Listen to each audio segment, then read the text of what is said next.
창세기 18장 12절에서 15절 우리 저와 한 절씩 교독하도록 하겠습니다. 사라가 속으로 웃고 이르되 내가 노쇠하였고 내 주인도 늙었으니 내게 무슨 즐거움이 있으리요.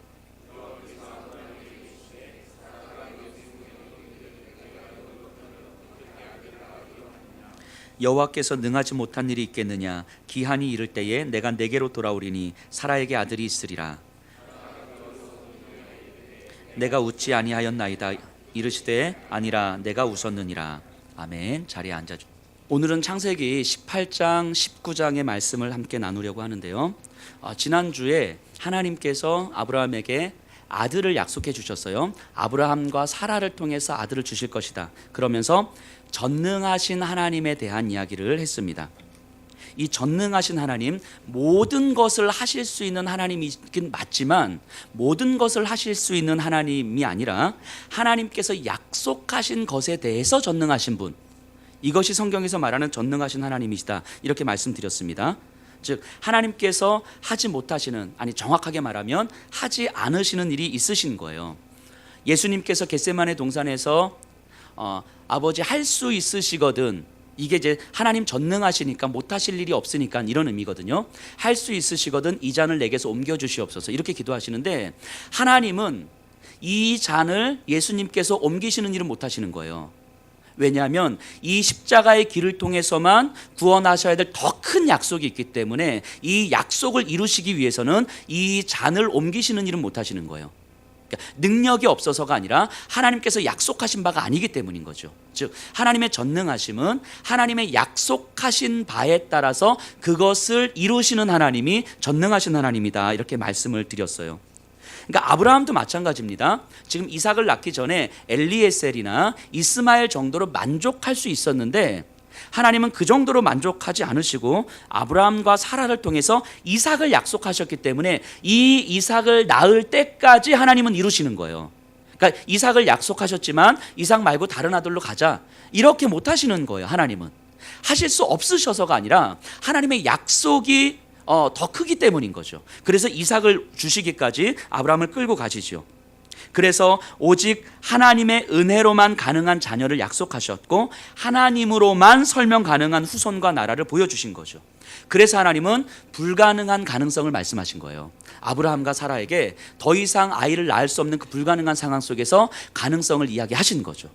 이게 전능하신 하나님이다라고 말씀드렸어요. 그리고 오늘 18장이 시작되는데요, 1절 2절을 제가 한번 읽어보겠습니다. 여호와께서 마므레의 상수리 나무들이 있는 곳에서 아브라함에게 나타나시니라. 날이 뜨거울 때에 그가 장막 문에 앉아 있다가 눈을 들어 본즉 사람 셋이 맞은편에 서 있는지라. 그가 그들을 보자 곧 장막 문에서 달려나가 영접하여 몸을 땅에 굽혀. 자, 세 사람이 이렇게 오는데 아브라함이 그들을 바라보고 즉시 일어나 달려나가 몸을 굽혀 그들을 영접합니다. 아브라함은 이들이 누구인지 알아봤던 거예요. 하나님과 하나님의 천사들이라는 것을 알아본 거예요. 즉 이 하나님 앞에 예민하게 반응하고 있는 아브라함을 볼 수 있어요. 그만큼 하나님께서 오랜 시간 아브라함을 훈련해 주셨다는 사실을 우리는 직감할 수 있는 거죠.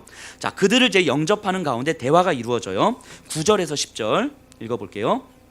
그들이 아브라함에게 이르되 내 아내 사라가 어디 있느냐. 대답하되 장막에 있나이다. 그가 이르되 내년 이맘때에 내가 반드시 내게로 돌아오리니 내 아내 사라에게 아들이 있으리라 하시니 사라가 그 뒤 장막문에서 들었더라. 자, 대화를 나누는데 아브라함과 그 손님들이 대화를 나누는데 사라의 존재를 물어요. 너의 아내 사라가 어디 있느냐. 이때 당시에서는요, 부인은 낯선 손님들이 이렇게 오면 자신의 몸을 드러내지 않습니다. 이제 숨기죠. 뭐 음식 대접할 때 이럴 때 외에는 숨기죠. 그리고 그 부인에 대해서도 웬만하면 묻지 않아요. 그런데 이 손님들이 사라에 대해서 묻습니다. 그러자 아마 장막 안에 있어요 라고 이야기하죠. 뭐 이건 극히 자연스러운 상황이에요. 그런데 그들이 이런 얘기를 해요. 내년 이맘때에 사라에게 아들이 있을 것이다. 지금 사라가 몇 살입니까? 지금 요때 89세죠. 아브라함이 99세고 그러니까 내년 이맘때 아들이 있을 것이다. 그런데 이제 사라가 장막 뒤에서 이 이야기를 듣는 거예요. 자, 장막 뒤에 이렇게 있는데 사람들이 이야기를 하는데 갑자기 자기 이야기가 나오잖아요. 그러니까 살짝 이게 귀를 기울인 거예요. 그래서 나가진 못하지만 몰래 귀를 기울여서 이렇게 듣고 있는데 아들을 낳을 거라고 이야기하니까 갑자기 이제 웃음이 팍 터진 거예요. 이 기가 찬 거죠. 그런데 이 11절 12절 보세요. 아브라함과 사라는 나이가 많아 늙었고 사라에게는 여성의 생리가 끊어졌는지라. 사라가 속으로 웃고 이르되 내가 노쇠하였고 내 주인도 늙었으니 내게 무슨 즐거움이 있으리요. 자, 사라가 웃어요. 생리가 끊어졌기 때문에. 자, 이는 기가 차서 웃긴 것이기도 하고 또 한편으로는 비웃음이기도 합니다. 이게 불가능한 이야기를 하기 때문에 웃은 것만은 아니죠. 왜냐하면 그러면 그냥 무시하고 넘어가면 되는데 이 사라는 이 부분에 대해서 이제 비웃고 있는 거죠. 쓴웃음을 짓고 있는 거죠. 왜냐하면 아들 이야기는요, 사라에게는 상처요 아픔이잖아요.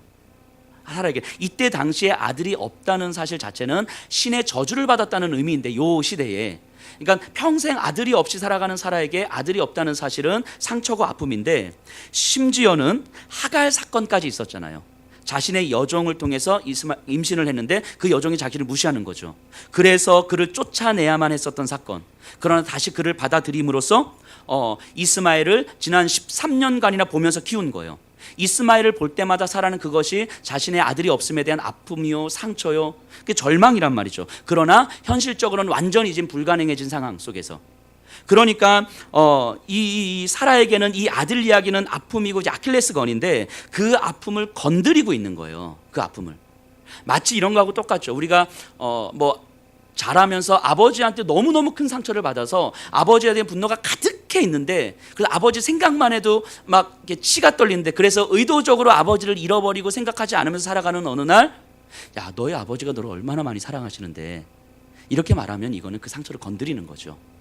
마치 이런 거하고 비슷한 거죠. 사라의 그 아킬레스건을 건드리고 있는 거예요. 그래서 웃은 거예요. 13절에서 15절 읽어볼까요? 여호와께서 아브라함에게 이르시되 사라가 왜 웃으며 이르기를 내가 늙었거늘 어떻게 아들을 낳으리오 하느냐. 여호와께서 능하지 못한 일이 있겠느냐. 기한이 이를 때에 내가 내게로 돌아오리니 사라에게 아들이 있으리라. 사라가 두려워서 부인하여 이르되 내가 웃지 아니하였나이다. 이르시되 아니라 내가 웃었느니라. 자, 이 장면을 이제 상상해 보셔야 돼요. 장막 뒤에서 그렇게 비웃음과 아픔으로 가슴을 이렇게 부여잡고 있는데 갑자기 자기 이야기를 하는 거예요. 즉 지금까지는 사라는 들으면서 비웃고 쓴웃음을 짓지만 그 손님들과 아브라함의 이야기였잖아요. 그 이야기를 그냥 엿듣고 있는 거잖아요. 그런데 갑자기 그들이 뭐라고 이야기하냐면 사라가 왜 웃느냐. 갑자기 자기 이야기를 하는 거예요. 이게 깜짝 놀라는 거죠. 사라는 당황한 거예요. 자신의 존재가 화제거리가 된다는 것도 놀라운데 갑자기 사라 자신을 주목하고 있는 거예요. 심지어는 자신의 속마음까지도, 드러내지 않는 속마음까지도 알고 있죠. 너무 놀랍고 너무 부끄럽고 이 상처 때문에, 절망 때문에 갖게 된 이 감정이 들킨 것에 대해서 너무 당황한 거예요. 그래서 장막 앞으로 뛰어나옵니다. 사라가. 이때 당시에 남편이 손님들하고 이렇게 얘기하고 있는데 부인이 아무 이유 없이 팍 뛰쳐나가가지고 자기 이야기를 한다는 건 이거는 낯선 풍경이죠. 익숙하지 않은 풍경이거든요. 웬만하면 그러지 않아요. 근데 15절 보세요. 사라가 두려워서 부인하여 이르되 내가 웃지 아니하였나이다. 이르실 때 아니라 내가 웃었느니라. 지금 장막 밖으로 뛰어나온 거예요. 그래서 그들에게 지금 자신의 감정을 표현하고 있는 거죠. 자신의 마음이 들킨 것에 대한 두려움과 자기 안의 상처가 건드려진 것에 대해서 두려웠던 거죠. 그래서 나 안 웃었다고요. 나 안 웃었어요. 나 그 정도 얘기 가지고 내가 마음 상할 사람이 아니에요. 난 그것 가지고 내가 마음 요동하는 사람이 아니에요. 나 안 웃었어요 라고 얘기하고 있는 거예요. 그러자 하나님이 다시 명확하게 말씀하십니다.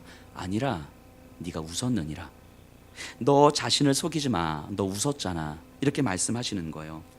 근데 생각해 보면 이 사라의 웃음이 뭐라고 하나님께서 이렇게 집요하게 사라의 웃음을 짚고 넘어갈까 하는 거예요.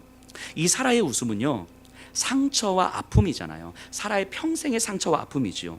불가능한 현실이기 때문에 갖게 된 절망인 거죠. 그런 자신을 들키고 싶지 않은 거예요. 내가 이런 상처와 아픔으로 내가 힘들어하고 감정이 요동치고 있다는 사실을 들키고 싶지 않은 거죠. 그래서 이 감정, 이 아픔과 상처를 들키지 않으면서도 그래도 믿음 있다는 소리 들을 수 있거든요. 많은 사람들이 아브라함과 사라를 바라보면서 저 정도 믿음이면 대단하지 하는 믿음 있다는 소리 들으면서 신앙생활을 할 수 있는 거거든요. 내 상처와 아픔을 건드리지도 않고도. 그렇게 아마 이제까지 살아왔을 거예요. 힘겹지만 절망적이었지만 그래도 믿음 있다는 이야기를 들으면서 때로는 하나님 앞에 예배도 드리고 제물도 드리고 안식일도 지키고 뭐 아들 이스마엘 할례도 하고 할 거 다 하면서 믿음을 지키면서 살아왔을 수 있다고요. 그리고 남은 평생도 그렇게 믿음 있다는 이야기를 들으면서 살아갈 수 있었다고요. 그런데 하나님은 그 깊은 속을 짚으신 거예요. 그 깊은 속을.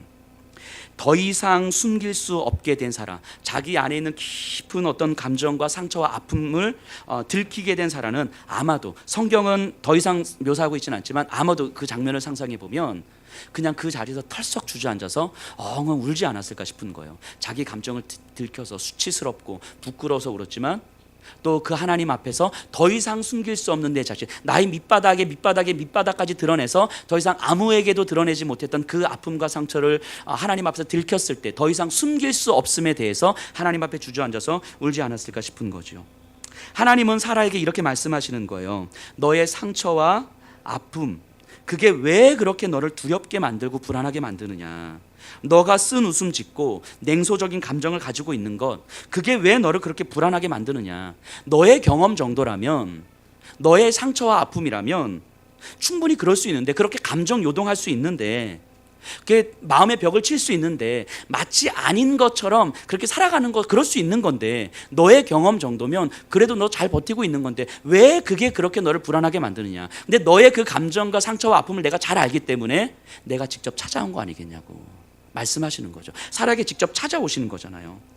히브리서 11장 11절에 보면 이런 말씀이 있습니다. 믿음으로 사라 자신도 늙어, 아멘. 믿음으로 사라 자신도 늙어 단산하였으나 잉태하는 힘을 얻었으니 이는 약속하신 이를 미쁘신 줄 알미라, 아멘. 여기 지금 우리 도준이가 아멘 하고 있는 거예요. 자, 히브리서에서 사라에 대해서 이야기하면서 이렇게 말씀하시죠. 나이가 늙어 단산하였으나 잉태하는 힘을 얻었으니 이는 약속하신 이를 미쁘신 줄 알미라. 자, 하나님은요 사라에게 아들을 주시기 전에 아들을 주시겠다고 하는 하나님의 말씀을 믿을 수 있는 믿음을 회복시켜 주신 거예요. 눈앞에 무언가를 보여주시기 전에 이 약속을 이루시는 하나님을 향한 믿음을 회복시켜 주신 거라고요. 자신도 모르게 가지고 있었던 이 불신앙의 뿌리를 하나님이 만져주시는 거예요. 잉태하는 힘을 얻게 하신 거예요. 이 잉태하는 힘은 아이를 임신했다의 문제가 아니라 이 아이가 아직은 없지만 약속하신 하나님을 믿는 거죠. 그래서 하나님께서 나에게 아이를 주시겠구나라고 하는 믿음을 갖게 된 거죠. 이게 잉태하는 힘이에요. 하나님은 먼저 이걸 허락하신 거예요. 하나님은 나에게 놀라운 일을 하셨다, 이게 아니고 하나님은 나를 잘 아시고 나의 아픔과 상처도 잘 아시고 이런 나를 회복시켜 주심으로 하나님의 약속을 이룰 도구로 만들어 주셨다는 것을 깨달은 거예요. 이게 사라에게 먼저 찾아오셔서 하나님께서 행하신 일인 거예요. 그래서 이 아들을 하나님께서 이름을 붙여주시잖아요. 뭐라고 붙여주십니까? 이삭이라고 붙여주십니다. 이삭이라는 이름의 뜻이 뭐예요? 웃음이에요. 웃음. 이것은, 이 이름을 지어주신 것은 그들의, 아브라함과 사라의 불신앙을 꾸짖기 위함이 아니에요.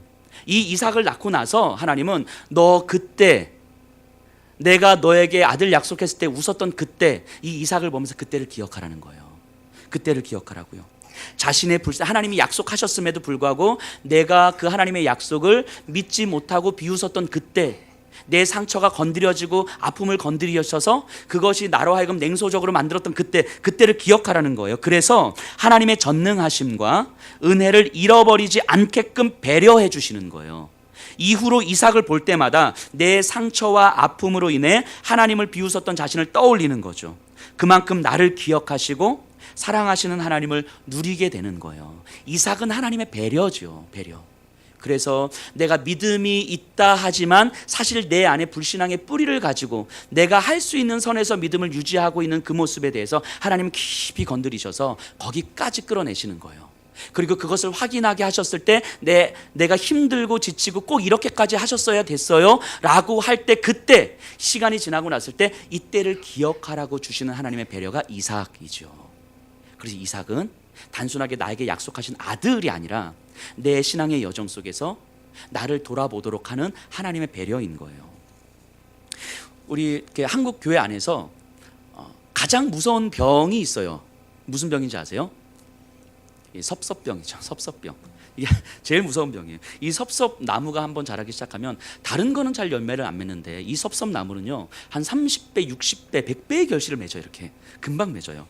자, 이 섭섭함, 섭섭병은요 많은 경우 자신의 경험에 의해서 만들어지죠. 경험에 의해서 교회에서 받은 상처, 아픔의 기억들이 교회 내에서 내 마음의 벽을 치기도 하고 냉소적으로 만들기도 하고 때로는 그냥 마음을 닫은 채 더 헌신하게 만들기도 하는 거죠. 그러다가 어느 순간 그 상처가 딱 건드려지기 시작하면 아무것도 아닌 것에 내가 무시당했다는 느낌이 드는 거예요.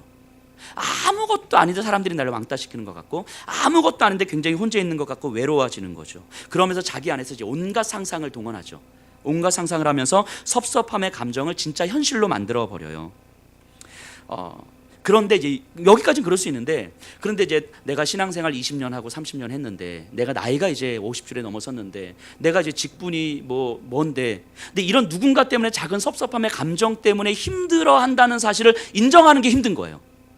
내 신앙의 연륜에 비추어서 볼 때, 이 교회에서 내 위치에 비추어서 볼 때 누군가 때문에 내 감정이 힘들어라는 것을 내가 인정하는 게 힘든 거예요. 되게 유치해 보이고 그렇게 하면 안 될 것 같은 거예요. 그래서 내가 섭섭함 때문에 힘들다고 말하는 게 쉽지 않아서 온갖 다른 이유를 이제 갖다 붙이는 거죠. 이렇게 다른 이유를 갖다 붙여서 내가 이런 것 때문에 그래요, 저것 때문에 그래요, 하나님이 나한테 이런 마음을 안 주시는 것 같아요, 온갖 마음을 다 갖다 붙이지만 사실 알고 보면 그냥 작은 섭섭함 때문인 거죠. 그런데 우리가 정말 진지하게 자신을 좀 들여다볼 때요, 섭섭할 수 있어요. 사람이기 때문에 섭섭할 수 있어요. 사라가 하나님의 말씀 앞에서 비웃었던 것처럼 그런 감정이 들 수 있어요. 그런 감정이요, 유치하거나 창피한 감정이 아니라는 걸 그냥 인정하셔야 돼요. 누구 때문에 서운해 라고 하는 것이 신앙생활 오래 했다고 해서 없어지는 게 아니에요. 당연한 거라고요. 당연한 거. 목사님 저에게도 있어요. 그렇게 당연한 거라고요. 하나님도 사라에게 그것이 당연하다고 말씀하시는 거예요. 그래서 내가 너에게 직접 찾아온 거라고. 너의 그 감정과 아픔과 상황들 다 아는데 그래서 내가 직접 찾아와서 직접 내가 너를 건드리는 거라고 말씀하시는 거잖아요. 그게 나쁜 거, 유치하고 창피한 게 아니라 당연한 거라고 말씀하시는 거죠. 그리고 그러니까 그냥 그런 감정들이 교회든 가정이든 직장 들어올 때 그냥 그 괜찮으니까 숨기고 괜찮은 척 이렇게 안 하셔도 돼요. 그냥 믿음 있는 척, 나는 아무렇지도 않은 척, 나는 믿음이 굉장히 깊은 척, 나는 대인배인 척 그렇게 안 하셔도 돼요. 그냥 힘들면 힘들다고 말씀하시고 누구 때문에 서운하면 서운하다고 말씀하시고 괜찮은 거예요. 그럴 때 하나님이 그 마음을 만지시면 그 안에서 잉태할 수 있는 힘을 주시는 거예요. 잉태할 수 있는 힘을 주시고 새로운 생명, 새로운 시작을 할 수 있는 힘을 주시는 거예요. 그리고 진짜 새롭게 시작하는 거죠. 그리고 나서 시간이 지나서 그 순간을 돌아볼 때 그 순간이 우리에게 이삭이 되는 거예요. 아, 그때 내가 그랬었는데, 그 작은 감정 때문에 내가 참 창피하고 수치스러웠었는데, 돌아보면서 하나님께서 잉태할 수 있는 힘을 주셔서 나를 회복시켜 주셨을 때 뒤를 돌아보면 그때 나의 불신앙의 뿌리가, 내 연약함의 뿌리가 나를 그렇게 멀어지게 만들었었는데 하나님은 그런 나를 가만히 놔두지 않으시고 끝까지 그 깊은 곳까지 건드셔서 지금의 나를 만드셨구나, 나에게 이삭이 되는 거죠. 어쨌든 그렇게 하나님은 아브라함과 사라를 이렇게 만지십니다. 그리고 19절 보세요. 18장 19절, 내가 그로 그 자식과 권속에게 명하여 여호와의 도를 지켜 의와 공도를 행하게 하려고 그를 택하였나니 이는 나 여호와가 아브라함에게 대하여 말한 일을 이루려 함이니라. 자, 아브라함과 사라에게 잉태할 수 있는 힘, 새로운 시작을 알려주셨어요. 그리고 내가 너에게 약속한 자녀를 줄 건데 그 자녀를 주는 목적에 대해서 아주 분명하게 말씀해 주십니다. 그 목적이 뭡니까? 여호와의 도를 지켜 의와 공도를 행하게 하려 함이라. 좀 말이 어려운데 그냥 아주 쉽게 풀이하면 이거예요. 하나님의 말씀을 지키고 하나님의 생활 방식으로 살게 하신 거예요. 하나님의 생활 방식. 사회 속에서, 사람들의 관계 속에서 올바름의 기준으로 넉넉하고 친절하고 사랑을 베푸는 삶을 살아라, 이 얘기인 거예요. 그러니까 아브라함에게 아들을 약속하신 이유가 이거예요. 그러니까 아들 자체가 목적이 아니란 얘기예요. 아들을 통해서 이 불의한 시대에, 의인이 점점 사라져가는 이 시대에 하나님의 생활 방식, 구원의 생활 방식을 이루라고 약속하신 거예요. 이게 아들을 주신 목적인 거예요. 자, 여기서 우리가 한 가지 생각해야 될 것은요, 이때 당시에, 아브라함 이때 당시에 의인이라는 개념이 있었어요. 의인이라는 말이 있었는데 이 당시의 의인은 자기 자신을 지킬 뿐인 거예요. 그러니까 불의한 시대에 의인이 아닌 사람들이 많고 불의한 시대가 의인을 집어삼키는 그 시대에 의인은 자기 자신을 믿음 가운데 지키는 존재가 의인이었어요. 이때 당시엔 그런 개념이었다고, 의인은. 그래서 사람들에게 어떤 영향력을 끼치고 사회적으로 변화의 영향력을 끼치고 구원의 생활 방식을 가르쳐주는 존재가 아니라 내 자신의 믿음을 지키는 존재가 의인이었어요. 자, 이건 어떻게 알 수 있냐면 이 아브라함과 롯을 비교하면 알 수 있는데요. 이 롯의 모습을 한번 잠깐 보면 이 당시 의인의 개념을 우리가 분명하게 알 수 있습니다. 하나님의 천사들이 롯에게 나타나셔서요, 롯이 살고 있는 소돔과 고모라 땅을 내가 멸망시킬 것이다. 그러니까 너에게 속한 가족들 다 모아서 피신해라, 이렇게 약속하세요. 그러니까 롯이 이제 반응을 합니다. 가족들과 다 모읍니다. 우리 19장 14절을 한번 볼까요? 19장 14절. 롯이 나가서 그 딸들과 결혼할 사위들에게 말하여 이르기를 여호와께서 이 성을 멸하실 터이니 너희는 일어나 이곳에서 떠나라 하되 그의 사위들은 농담으로 여겼더라. 자, 롯은 분명한 의인이 맞아요. 왜냐하면 베드로 후서에 보면 베드로 사도가 롯을 의인으로 규정합니다. 롯은 의인이거든요. 그런데 지금 이 장면을 보면 롯이 지금 이 소돔과 고모라의 멸망에 대해서 뭐 농담으로 이야기했겠습니까? 가볍게 이야기했겠어요? 뭐 노래방에서 뭐 술 한잔하면서 이렇게 이야기를 했겠습니까? 너무 진지하게 정말 정색을 하면서 이야기하지 않았겠어요? 그런데 지금 사위들의 반응이 어때요? 농담으로 여겼더라. 자기 딸들과 결혼할 사위예요. 그럼 적어도 장인어른이 정색을 하면서 진지하게 이야기하면 거기에 귀를 기울여야 되는 건 마땅한 거 아니에요? 근데 농담으로 여긴 거예요. 너무 얼토당토하는 이야기를 하니까. 이거는 이 사위들의 문제도 있지만 롯이 소돔과 고모라 땅에 정착해서 살아왔던 삶의 방식을 좀 보여주는 거예요. 자기 자신은 의인으로서 살아갑니다. 자신의 믿음을 지키면서 살아가요. 하지만 자신의 사위가 될 사람들에게조차도 어떠한 영향력도 끼치지 못하는 거예요. 근데 이게 당시에서는 의인이었다고요. 롯이 믿음이 연약하고 나쁜 사람이다가 아니라 이게 당시의 의인의 개념이었어요. 그러니까 베드로 사도도 롯을 의인이라고 여깁니다. 그런데 하나님께서 아브라함에게 요구하시는 의인은 개념이 달라요. 자신을 지키는 문제가 아니라 이 불의한 시대를 구원하는 문제로서 의인을 이야기하고 있는 거예요. 즉 하나님 나라의 의인으로서 아브라함에게 약속하고 있는 거예요. 이거를 아브라함의 중보기도가 잘 보여줍니다. 18장으로 다시 돌아와서요, 하나님이 아브라함에게 내가 소돔과 고모라 땅을 멸망시킬 거야 라고 했더니 아브라함이 뭐라고 이야기하냐면, 하나님 저 땅에 의인이 있는데 의인과 악인을 같이 멸하실 것입니까? 하나님 유보해 주세요, 이렇게 얘기하는 거예요. 자, 9장 23절 24절 제가 한번 읽어볼게요. 아브라함이 가까이 나아가 이르되 주께서 의인과 악인을 함께 멸하려 하시나이까? 그 성 중에 의인 50명이 있을지라도 주께서 그곳을 멸하시고 그 50 의인을 위하여 용서하지 아니하시리까? 지금 아브라함이 뭐라고 이야기하냐면, 하나님 악인을 멸하시는데 의인이 같이 죽으면 안 되지 않습니까? 저 땅에 의인 50명이 있으면 멸하시겠습니까? 그랬더니 하나님께서 네가 의인 50명을 찾으면 내가 멸 안 할게. 그러니까 아브라함이 다시, 그럼 하나님 45인은요? 괜찮아, 내가 멸망 안 시킬게. 하나님 40명은요? 괜찮아, 멸망 안 시킬게. 30명, 20명, 10명은요? 10명까지 갔는데 그래, 내가 멸망 안 시킬게.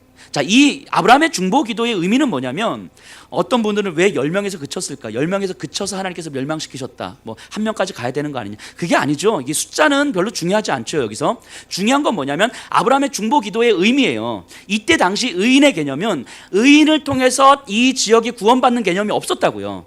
근데 아브라함에게는 하나님께서 그 개념을 주시는 거예요. 의인이라는 개념을 주시면서 너를 통해서 날 아들이 의와 공도의 나라를 만들 것이다 라고 약속하셨잖아요. 그리고 아브라함은 그 의의 개념을 가지고 하나님 앞에 무릎 꿇고 있는 거예요. 하나님, 의인이 있으면 저 땅을 멸망시켜 주지 마세요. 의인이 있다면 저 땅을 지켜주세요 라고 약속하시는, 이렇게 부르짖고 있는 거예요. 근데 하나님은 오케이 하시는 거죠. 의인이 있으면 내가 지켜줄게. 즉 하나님께서도 지금 아브라함에게 말씀하시는 그 의인의 개념을 지금 오케이 하고 계시는 거예요. 롯이 가지고 있는 그 의의 개념하고는 완전히 다른 거죠. 그래서 롯도 의인이지만 하나님은 롯과 같은 의인의 개념이 아니라 아브라함에게 새로운 개념의 의인을 요구하고 계시는 거예요. 창세기 8장 1절에 보면요, 방주 안에 있는 노아를 하나님이 노아를 기억하사 하시면서 방주를 안착시켜 주시고 이 땅을 회복시킬 수 있는 다시 시작을 주시잖아요. 여기서 기억하사 이 말이 19장 29절에 그대로 나옵니다. 우리 19장 29절 볼게요. 하나님이 그 지역의 성을 멸하실 때, 곧 롯이 거주하는 성을 엎으실 때에 하나님이 아브라함을 생각하사, 이게 기억하사라는 단어죠. 하나님이 아브라함을 생각하사 롯을 그 엎으시는 중에서 보내셨더라. 자, 소돔과 고모라 땅은 결국 멸망당했습니다. 하지만 여기서 뭐라고 말씀하시냐면 롯은 구원받았는데 누구 때문에요? 아브라함 때문에. 롯을 통해서 사위들도 구원을 못 받았어요. 근데 아브라함을 통해서는 롯이 구원을 받는 거죠.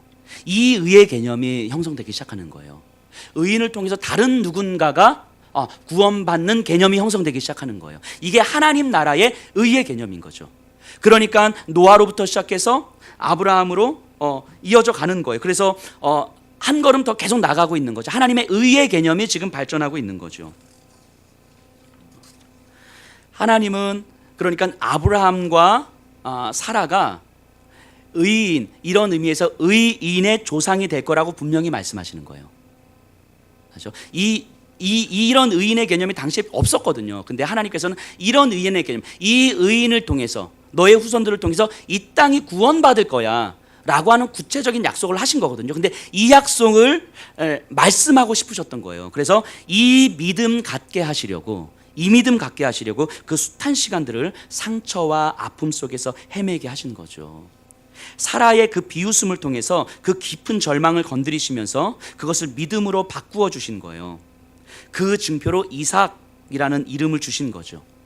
이를 볼 때마다, 이 이삭을 볼 때마다 내 절망과 아픔의 시간들이 어떻게 나에게 그 믿음을 갖게 했는지, 어떻게 하나님께서 나에게 이 믿음을 허락하셨는지를 생각하게 되는 거죠.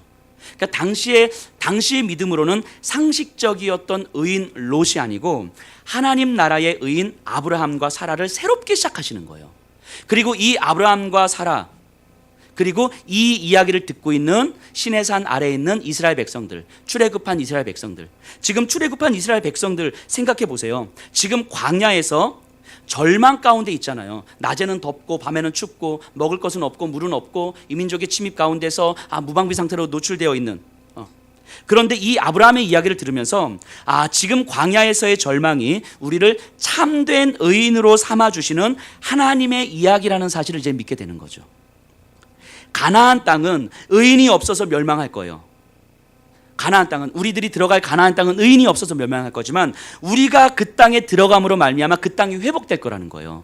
그러니까 이스라엘 백성들에게 가나안 땅 자체가 목적이 아닌 거예요. 가나안 땅 들어가는 게 끝이 아니라 가나안 땅 들어가서 그곳에 하나님을 믿는 의인들이 그곳에 있기 때문에 그 땅이 회복될 것이라고 말씀하시는 거죠.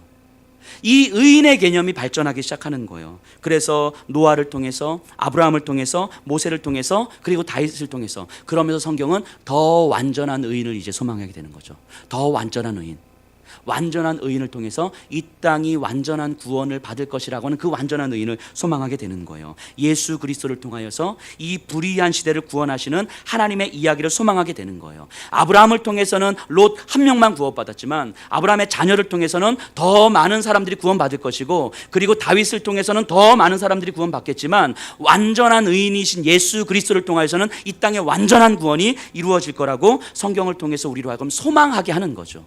이 아브라함의 이야기는 하나님의 의를 만들어가는 하나님의 이야기더라 하는 거죠. 그래서 이삭을 통해서 상처로 인한 불신앙을 믿음의 이야기로 만들어주신 하나님을 기억하는 것처럼 예수 그리스도의 그 십자가를 통해 절망이 믿음의 이야기로 바뀌었음을 우리가 기억하는 거 아닙니까? 제자들을 한번 생각해 보세요. 예수님의 제자들. 십자가는요, 제자들에게 있어서 완전한 실패요 절망의 이야기잖아요. 자신의 모든 것을 버려서 예수님을 쫓았는데 그 예수님이 십자가에서 죽으신 거예요. 거기에 내 삶을 다 걸었는데 예수님이 끝장났어요. 완전한 실패고 절망이고 좌절인 거죠. 얼마나 예수님을 원망했을 것이며 지난 3년을 얼마나 후회했을까. 그리고 그들은 원래 하던 일을 했을 거잖아요. 그 고기를 잡고 있을 거잖아요. 그러고 있는데 부활하신 예수님이 제자들을 다시 찾아오십니다. 베드로를 다시 찾아오세요. 그리고 뭐라고 말씀하십니까? 베드로에게 네가 나를 사랑하느냐 이렇게 물으시죠. 네가 나를 사랑하느냐. 이 예수님의 질문이 너 진짜 나 사랑해 안 사랑해? 이거 알고 싶어서 물어보시는 질문입니까? 아니죠. 그거 알려고 물어보는 질문이 아니죠. 베드로의 그 중심을 누구보다도 잘 아시잖아요. 예수 그리스도께서. 지금 베드로의 마음이 부활하신 예수님을 바라보면서 기쁘고 즐겁습니까? 절대 그렇지 않죠. 예수님의 부활은 정확하게 아셔야 됩니다. 기쁨이 아니에요. 수치와 좌절과 절망이죠. 십자가를 외면했던 제자들에게 예수님의 부활은 수치스러움인 거예요. 부끄러움인 거예요. 창피함인 거예요. 십자가를 외면한 사람들에게 있어서 예수님의 부활은 기쁨일 리가 없습니다. 베드로는요, 예수님의 십자가를 외면했던 자신의 지난 시간들을 돌아보고 예수님을 부인하고 저주했던 자신의 이 모습들을 보는데, 부활하신 예수님이 자기 앞에 서서 너 나 사랑하느냐라고 했을 때 그 안에 예수님의 얼굴조차 제대로 찾아볼 수 없는 그 부끄러움과 수치와 이 절망과 좌절, 이런 것들이 막 요동치는 거죠. 예수님 얼굴조차 쳐다볼 수 없어서. 근데 예수님께서 네가 나를 사랑하느냐라고 말씀하신 것은 너 안에 그 수치스러움과 절망이 있다는 거 내가 다 안다고. 네가 얼마나 고통스러울지 내가 다 안다고. 네가 얼마나 좌절과 절망을 경험했을지 내가 다 안다고. 그런데 너 그럴 수밖에 없었을 거라고. 그럴 수밖에 없었을 거라고. 그런데 괜찮다고. 괜찮으니까. 그러니까 내가 다시 찾아온 거 아니겠냐고. 내가 다시 찾아온 거 아니겠냐고. 너 그거 감추고, 너의 실패와 절망의 시간들 감추고, 수치와 부끄러움을 감추고, 예수님 부활하셨으니까 예수님 저 다시 한번 시작해 보겠습니다. 내가 다시 한번 헌신하겠습니다. 내가 목숨 걸고 예수님을 위해서 살겠습니다. 그러지 말라고. 그러지 말라고 말씀하시는 거예요. 너희 그 결단이 무슨 결단이겠냐고 말씀하시는 거죠. 너희 안에 십자가를 외면했던 그 수치와 부끄러움 하나님 앞에 드러내라고 말씀하시는 거죠. 그래서 그거 찌르고 계시는 거잖아요. 네가 나를 사랑하느냐. 네가 나를 사랑하느냐. 정확하게 이야기하면 이 얘기죠. 네가 네 안에, 네 주변에 있는 모든 것들보다, 이것들보다 나를 더 사랑하느냐. 이것들보다 나를 더 사랑하느냐. 실제로 베드로는 예수님보다 자기 생명을 더 사랑했고, 예수님보다 자기 안전을, 자기 편안함을, 사람들의 시선을 더 사랑했던 사람이잖아요. 근데 그런 것들보다 네가 나를 더 사랑하느냐라고 하는 질문은 너 그러지 못하잖아. 근데 그거 내가 다 안다고. 그거 내가 다 안다고. 근데 그거 감추지 말라고. 그거 감추지 말고 그거 바닥까지 다 드러내자고. 이 말씀을 들은 베드로는 아마도 사라가 그랬던 것처럼 그 자리에 털썩 주저앉아서 엉엉 울지 않았겠습니까? 나를 다 아시는 예수 그리스도 앞에서, 더 이상 숨길 것이 없는 예수 그리스도 앞에서, 감출 것도 없는 예수 그리스도 앞에서, 이거 감추고 예수님 안 만났으면 이거 감추고 믿음 있다는 이야기를 들으면서 평생 살아갈 수 있었을 것도 같은데, 그걸 다 아시는 예수님께서 이제는 더 이상 숨길 수가 없어서 다 드러냈는데 너무 마음이 아프고 힘들고 부끄럽고 창피하고 수치스럽고, 근데 더 이상 예수 그리스도 앞에서 숨길 수가 없어서 엉엉 주저앉아 있는 거죠. 그때 예수님의 부활은 기쁨이 되는 거예요. 예수님의 부활이 우리에게 기쁨이 되는 건 그 십자가 앞으로 다시 나갈 때인 거죠. 예수님 앞에서 우리의 마음이 다시 드러날 때인 거죠. 그렇게 예수님은 베드로를 하나님 나라의 의인으로 세워주시는 거예요. 그렇게 그냥 뭔가 은혜 주셔가지고 너 이거 해라, 이게 아니라 그런 방식을 통해서. 우리도 마찬가지입니다. 우리의 상처와 아픔이 때로는 그 안에서 주체할 수 없는 감정의 소용돌이가 우리에게 있어요. 이 유치한 감정들이 휘둘리는 내가 싫어서 어떻게 해서든 그럴듯한 이유들로 변명하고 싶은데, 근데 이 시간들이 사실은 의인으로서의 롯이 아니라 하나님 나라의 의인으로서의 아브라함의 믿음을 만들어 가시는 하나님의 이야기라는 사실을 우리가 깨달을 필요가 있어요. 우리가 상처를 가두고 아픔을 가두고 우리에게 주신 십자가를 외면하고 도피하고 그러면서 부활의 기쁨만을 누리기를 원한다면 우리는 의인이지만 롯과 같은 삶을 살 수밖에 없는 거죠. 내 믿음을 지키면서 살아갈 수는 있지만 그 어느 누구에게도 선한 영향력, 구원의 삶의 방식의 영향력을 끼치지 못하는 롯과 같은 삶의 방식을 살게 되는 거죠.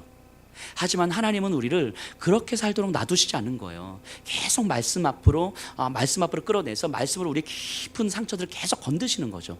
건드셔서 더 이상 하나님 앞에서 숨길 수 없을 때까지 드러내시고, 그것 때문에 하나님 앞에서 엉엉 울게 하시고, 그러면서 하나님께서 나에게 주시는 그 잉태할 수 있는 힘을, 새로운 생명을 얻을 수 있는 힘을, 나에게 기적은 일어나지 않았지만 그 기적을 허락하시겠다고 하는 보이지 않는 하나님의 말씀을 믿을 수 있는 힘을 회복시켜 주시는 거죠.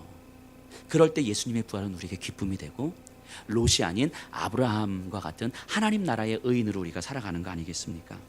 그 예수님의 십자가를 기억할 때마다 그리고 예수님께서 나에게 허락되신 나의 십자가를 기억할 때마다, 이것이 우리 가족이든 뭐 남편일 수도 있고 아내일 수도 있고 부모님일 수도 있고 자녀들일 수도 있고 내 직장일 수도 있고 관계일 수도 있고 내가 어렸을 때 받은 상처일 수도 있고, 그것이 어떤 것이든 주님께서 나에게 주신 그 십자가를 생각할 때마다 이 상처와 아픔과 절망을 어떻게 믿음으로 바꾸어 가시는가에 대한 하나님의 이야기를 우리가 기대하게 되는 거예요. 그리고 돌아봤을 때 그 내 십자가가 이삭인 거죠. 우리에게 이삭인 거죠.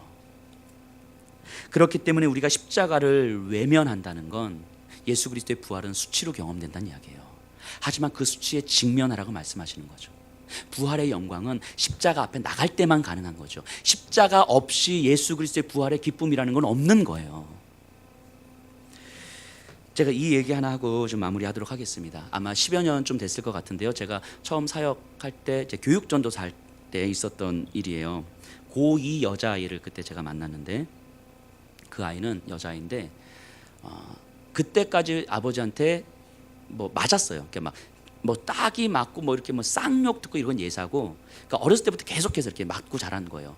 그러니까 그 아이는요, 뭐 이렇게 장애가 있고 그러진 않아요. 그런데 사람 눈을 못 쳐다봐요. 너무 눈치를 보고 위축되고 막 이렇게 그냥 이렇게 그러면서 입에 붙은 말은 뭐 나 같은 게 뭐, 나 같은 게 뭐, 그리고 어떻게 하면 죽을까를 고민하고 있는, 어떻게 하면 좀 덜 고통스럽게 죽을까를 고민하고 있는, 고2까지 그랬어요. 뭐 밥을 먹다가 이렇게 물을 좀 쏟을 수 있잖아요. 그럼 닦으면 되잖아요. 근데 그 아이는 어쩔 줄 몰라 하는 거예요. 죄송해요, 어떡해요, 어쩔 줄 몰라요. 조금, 왜냐하면 집에서 그랬으니까. 뭐 그냥 수시로 욕을 먹고 맞고 때리고, 때로는 여자아이가 상처가 이렇게 멍이 들어서, 이게 넘어져서 난 상처인지 맞아서 난 상처는 다 알잖아요. 제가 그 아이 고2 때 만났어요. 교육전도사 할 때. 그래서 그 아이한테 너 학교 끝나고 딱히 뭐 갈 데도 없고 있으면 교회로 와라. 전도사님하고 같이 뭐 밥도 먹고 이야기도 나누고 성경도 공부하고 하자. 그래서 한 1년여를 그렇게 했어요. 그러니까 고3이 됐고 이 아이가 한 4월쯤 됐을 땐가 갑자기 교회로 왔는데 이 아이가 너무 들떠서 온 거예요. 너무 이렇게 막 들떠서. 그래서 무슨 일이야? 그랬더니 학교에서 1년 후배를 만났는데, 그냥 이 아이를 또 누군지 잘 모르는데 그냥 마음이 되게 짠하더라는 거예요. 그래서 그냥 자기 이야기를 한 거죠. 자기 가정과 아버지에 대한 이야기를 하고, 그러면서 너도 힘들지 이렇게 이야기를 했는데 이 후배가 그냥 엉 울더라는 거죠. 그러면서 이야기를 많이 나누는데 자기하고 똑같지는 않지만 그 비슷한 어떤 환경 속에 자라왔던 거예요. 그러면 한참 이야기를 나누고 왔다는 거예요. 그러면서 하는 말이, 내가 할 줄 아는 것도 없고 자신감도 없고, 이 아이는 뭐 대학을 생각도 못하는 거죠. 공부도 안 되고 뭐 자신감도 없고 다. 그런데 할 줄 아는 것도 없고 능력도 없고 뭐 아무것도 없지만 나와 비슷한 경험에 처한 그 여자아이들을 바라보면 그냥 희한하게 마음이 가는 거죠. 그냥 마음이 뜨거워지는 거죠. 그리고 그냥 한마디 한마디가 된다는 거예요. 그러면서 전도사님, 저 뭐가 될지 모르겠지만 그런 아이들을 좀 품고 케어하면서 살고 싶어요. 고3 4월 달에 이 아이가. 그래서 그 아이가 신학대학을 갔어요. 사역하고 있거든요. 사역. 23살 땐가 이 친구가 저한테 이런 얘기를 하더라고요. 전사님, 그 지난 자기 청소년기를 돌아보는데 정말 죽을 것만 같았던 그런 시간들에 내 삶에 과연 빛이 있을까? 소망이 있을까? 어떻게 하면 여기서 도망가지? 어떻게 하면 고통 없이 죽을 수 있지?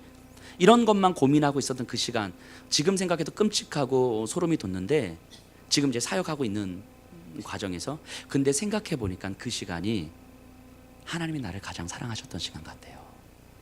이건 제 얘기가 아니라 그 아이가 한 얘기예요. 그 시간이 죽을 것 같은 그 시간이었는데 그 시간이 하나님이 나를 가장 사랑하셨던 시간이었던 것 같아요. 그 시간이 없었으면 지금의 내가 이 아이들을 만나고 이 아이들을 위로하고 이 아이들을 끌어안고 이럴 수 없었을 것 같아요. 그냥 평범하게 살 수는 있었겠지만 이 아이들을 만나면서 누리는 행복함을 누리지 못했을 것 같아요. 그 시간이 하나님께서 나를 가장 사랑하셨던 시간이었던 것 같아요. 지금 그 아이가 아마 28, 9 되지 않았을까 싶습니다. 그 아이에게 있어서 그 청소년기는 여전히 아물지 않은 상처였을 거예요. 뭐 지금도 아물지 않았겠죠. 그 오랜 시간을 받았던 그 아픔과 상처가. 하지만 그 상처의 시간들이 그 아이한테는 이삭인 거죠. 이삭. 그래서 그 십자가를 외면하고 싶었고 도망가고 싶었고 죽음을 고민했었고, 그래서 삶을 포기했었고 어떤 의욕도 갖지 못했고 어떤 삶의 소망도 갖지 못했고 자포자기한 삶을 살았던 그 삶이 그 자신에게서는 이삭이었던 거죠. 그런데 그 시간을 통해서 하나님은 이 아이를 하나님 나라의 의인으로 만들어 가시는 거죠. 다른 이들에게 영향력을 끼치고 그 아이의 삶을 회복시켜준 의인으로 만들어 가는 거죠. 그리고 하나님은 우리를 그렇게 불러주신 거잖아요. 우리를 롯의 삶으로 불러주신 것이 아니라 하나님 나라의 의인으로 불러주신 거예요. 그렇기 때문에 우리가 지금 처해 있는 때로는 상처와 아픔과 진행되고 있는 이 이야기들은 사실은 우리에게 이삭이 되는 거예요. 5년 전에도 그랬고요, 3년 전에도 그랬고, 1년 전에도 그랬고, 지금도 진행되고 있는 우리의 이야기는 우리를 하나님 나라의 의인으로 만들어 가시기 위한 하나님의 이야기라는 거예요. 우리가 그것을 깨달았으면 좋겠습니다. 그리고 우리의 삶을 소망하십시다.